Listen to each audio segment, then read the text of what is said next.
बुझी पानी मु कौन करी बुझी पानी मु इंग्लिश केमिति शिखी बुझी पानी मु तांको कहबी ना न कहबी। गाइज यही सब सेंटेंस को आम बहुत व्यवहार करथाउ हमर डेली लाइफ रे। चलतो आज भिडियो आम यही सब सेंटेंस को इंग्लिश रे कहबा। आमर प्रथम सेंटेंस होची बुझी पानी मु कौन करी को आम इंग्लिश रे कहबा I am in puzzle what I should do. I am in puzzle what I should do नहले आपण कहि परिबे I am confused what I should do. I am confused what I should do बुझी पानी मु केमिति करिबी। I am confused how I should do नहले आपण कहि परिबे I am in puzzle how I should do.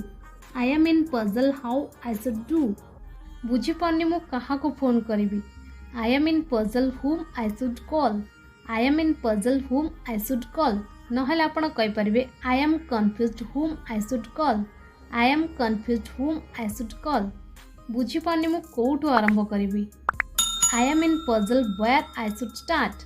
I am in puzzle where I should start नहले आपण कहि परिबे I am confused where I should start. I am confused where I should start बुझी पानी मु इंग्लिश केमिति शिखिबी। I am confused how I should learn English.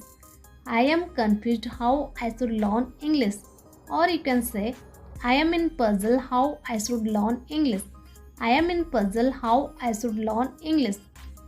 बुझी पानी मु तांको कहि बिना न कहबी। I am confused whether I should tell or not. I am confused whether I should tell or not. Or you can say, I am in puzzle whether I should tell or not. बुझी पानी मु कुआडे जिबी। I am in puzzle where I should go. I am in puzzle where I should go.